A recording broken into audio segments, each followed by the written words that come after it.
தமிழக அரசியலின் 60 ஆண்டு கால வரலாற்றை தூக்கி எறிந்துவிட்டு ஒரு புதிய விடியலை படைத்திருக்கிறது தமிழக வெற்றிக் கழகம்.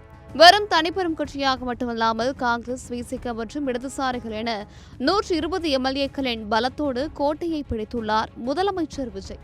இந்த வெற்றியின் பின்னணியில் இருக்கும் ரகசியங்கள் மற்றும் சட்டமன்ற உறுப்பினர்களின் சுவாரஸ்யமான பின்னணிகள் இப்போது வெளியாகி ஒட்டுமொத்த தமிழகத்தையுமே வியப்பில் ஆழ்த்தியுள்ளது. பாரம்பரிய கட்சிகளின் அசைக்க முடியாத சாம்ராஜ்யத்தை விஜய் தனது ஒற்றை ஆளுமையால் எப்படி உடைத்தார் என்பதற்கான சாட்சியாக இந்த தரவுகள் அமைந்துள்ளன. இந்த சட்டமன்ற குழுவின் மிக முக்கியமான பலமே இளமை துடிப்புதான். மூத்த தலைவர்களுக்கே முக்கியத்துவம் கொடுத்து வந்த பாரம்பரிய கட்சிகளுக்கு மத்தியில் விஜயின் அணியில் சட்டமன்ற உறுப்பினர்களின் சராசரி வயது வரும் 45 தான். இதில் 40 வயதிற்கும் குறைவான இளைஞர்கள் மட்டும் 41 பேர் இருக்கிறார்கள். குறிப்பாக ஒரு 28 வயது இளம் எம்எல்ஏவையும் சட்டமன்றத்திற்குள் அனுப்பி சாதனை படைத்துள்ளார் விஜய். வெறும் 10 பேர் மட்டுமே 60 வயதை கடந்தவர்கள் என்பது தமிழக அரசியல் இனி இளைஞர்களின் கையில் என்பதை தெள்ள தெளிவாக காட்டுகிறது.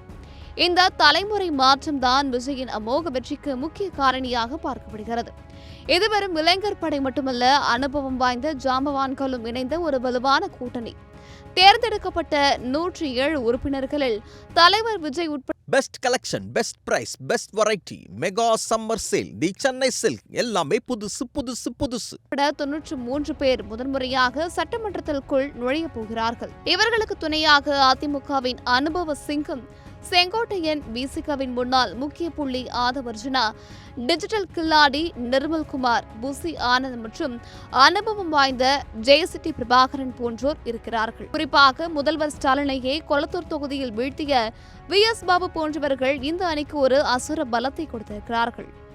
இந்த எம்எல்ஏக்களின் கல்வி மற்றும் தொழில் பின்னணியை பார்த்தால் இது ஒரு பன்முகத்தன்மை கொண்ட குழுவாக தெரிகிறது. சொந்த தொழில் செய்பவர்கள் 46 பேர், கட்டுமான துறையை சேர்ந்தவர்கள் 19 பேர் என பல்வேறு தரப்பினர் இருந்தாலும் 9 மருத்துவர்கள், 8 வழக்கறிஞர்கள் மற்றும் 7 திரைத்துறை கலைஞர்கள் சட்டமன்ற உறுப்பினர்களாக தேர்வாகியிருப்பது இந்த அவையை ஒரு அறிவு சார்ந்த இடமாக மாற்றியுள்ளது. கல்வி தகுதியை பொறுத்தவரை 63% பட்டதாரிகளாக இருக்கும் அதேவேளையில் முதல்வர் விஜய் உட்பட 15 பேர் 12ஆம் வகுப்பு வரையிலும், 24 பேர் 10ஆம் வகுப்பு வரையிலும் பயின்ற யதார்த்தமான பின்னணி கொண்டவர்களாகவும் இருக்கின்றனர். சவால்கள் இல்லாமலும் இல்லை. 40 எம்எல்ஏக்கள் மீது குறைந்தபட்சம் ஒரு குற்றவியல் வழக்கு நிலுவையிலும் உள்ளது என்ற ஒரு தகவல் ஒருபுறம் இருந்தாலும், இவர்களிடம் இருக்கும் மாற்றத்திற்கான வேகமும் புதிய சிந்தனைகளும் தமிழகத்தின் நிதி நிலைமையை சீராக்கும் என்று மக்கள் நம்புகிறார்கள். சொன்னதை செய்வோம் என்ற விஜயின் அந்த ஒற்றை வார்த்தையை இந்த இளம்படை எப்படி செயல்படுத்த போகிறது என்பதை பார்க்க தமிழகமே ஆவலாக இருக்கிறது. அனுபவ குறைவு ஒரு சவாலாக கருதப்பட்டாலும் புதிய ரத்தம் பாய்ச்சப்பட்டுள்ள இந்த நிர்வாகம் தமிழகத்தை அடுத்த கட்டத்திற்கு எடுத்து செல்லும் என எதிர்பார்க்கப்படுகிறது. Best collection, best price, best variety, mega summer sale, the Chennai silk எல்லாமே புதுசு புதுசு புதுசு.